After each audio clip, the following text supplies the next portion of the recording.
사실은 인삼은 식품으로 규정하기에 굉장히 강력한 한약재입니다. 이 당시 약국 참 재밌어요. 그리고 되게 앤틱스럽고 멋있는 것 같아요.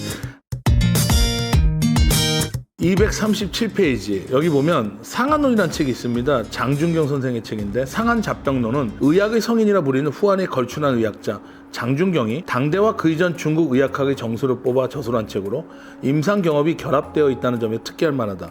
풍부한 의료 전통을 담고 있기 때문에 상한잡병론은 중국 의학학의 기초를 이룬 업적으로 평가되기도 한다. 하지만 원본이 유실된 뒤 상한과 잡병 부분이 두 책으로 나뉘어 전한다. 그래서 우리는 상한론하는 상한잡병론을 이야기합니다. 그 가운데 상한론에는 113수의 처방이 있는데 인삼이 포함된 처방은 21수로 전체의 18.58%, 그러니까 20% 되는 거예요. 5개 중에 하나는 인삼이 들어간 거예요.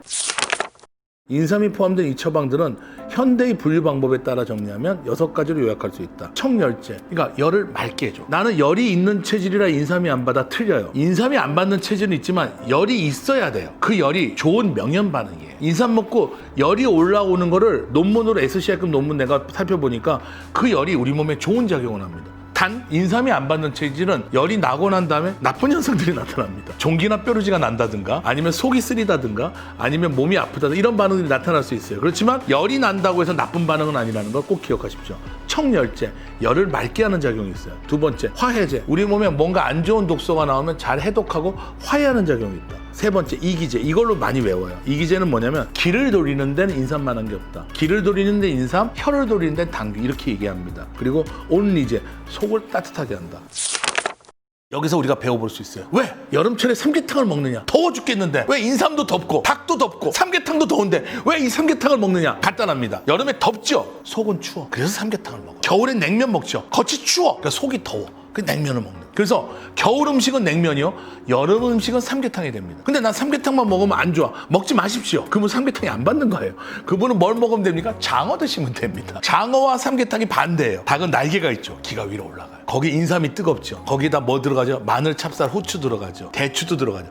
다 양기를 끌어올리는 애들로 만든 게 삼계탕. 장어나 추어는 기가 끌어내려가는 거예요. 이렇게 두 가지로 이해하시면 되겠습니다. 그러니까 보양식은 자기한테 궁합이 맞는 거 드시면 돼요. 그래서 여기서 온리제, 속을 따뜻하게 하는 게 인삼의 주 효능입니다. 보익제, 뭐 이익이 더하다, 기가 더하다 그 뜻이에요. 구충제. 그냥 구충제 먹어야 되지 않을까? 이거 먹고 될까? 근데 아무튼 그때는 구충제가 따로 없었으니까 구충제로도 썼다는 얘기입니다. 그래서 상한론은 인삼이 현대인들이 알고 있는 보약이라기보다는 정확한 치료와 응급 상황을 포함하는 임상에서 매우 중요하게 사용된 약재였음을 증의한다.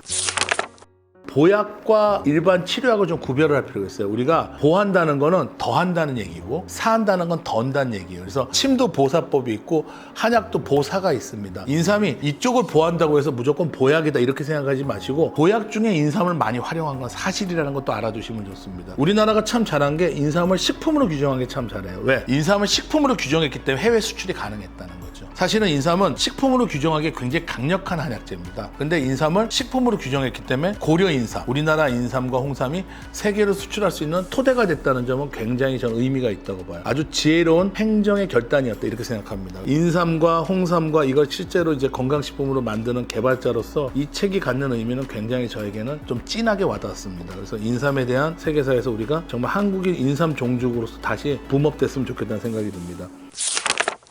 245페이지에 서양 의사가 본 인삼의 효능이에요. 여러 가지로 있지만 이런 얘기예요. 약물학사라고 유럽의 책이죠. 인삼을 유럽의 의사들이 경련, 현기증 그리고 모든 신경장애의 훌륭한 약이라고 평가하며 지금까지 알려진 최고의 원기 회복제로 추천한다라고 언급했대요. 그래서 힐이라는 사람의 저서가 인기가 있었는데 그의 증언에도 여러 가지가 나와요. 그래서 영국의 내과의사 코프는 인삼을 모든 쇠약증의 최상의 치료, 이게 일리가 있어요. 소민들이 쇠약한 사람이 많아. 소민들이 A형 성격이 많아. 예를 들면 혈액형이 다 A형이라는 게 A형 성격이 좀 소심하잖아요. 소심한 사람들이 신경쇠약이 많잖아요. 그래서 인삼이 그 사람들에게 열을 줘서 에너지 부스터 역할을 할 수가 있는 거예요. 특히 다음과 같은 증상에 큰 효과가 있다고 주장했다. 황달, 담즙 이상성 질환, 나병, 괴혈병, 악성 괴혈병, 폐결핵성 쇠약, 전반적인 허약 체질, 여성의 쇠약, 탈수와 변비, 배뇨곤란, 열병, 오줌 소태, 선원들과 더운 기후 지역에 거주하는 사람, 그러니까 여름에 더위 기후 때 더운 기후 지역에 거주하는 사람들 사이에 나타나는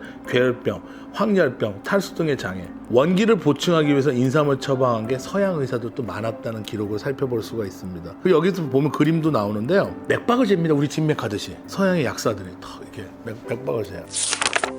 유럽에서 약사와 약국은 18세기 되어서야 전문화된 직업으로 확립되었다. 또한 약제학의 발달에 따라 다양한 약제와 약이 등장하면서 약국마다 체계적인 약제 보관법이 고안되고 보관 용기도 다양해졌다. 그래서 이 당시 약국 참 재밌어요. 그리고 되게 앤틱스럽고 멋있는 것 같아요.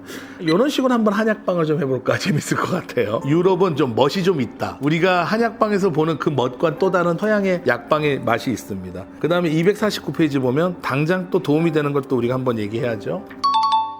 이 프레임은 엄청난 결과로 나왔다. 고려 인삼이 열을 올린다는 인식이 퍼지면서 홍콩 및 더운 지방, 중국 남부 지방 등 더운 지역에 사는 사람들이 서양 인삼을 선호하게 됐다.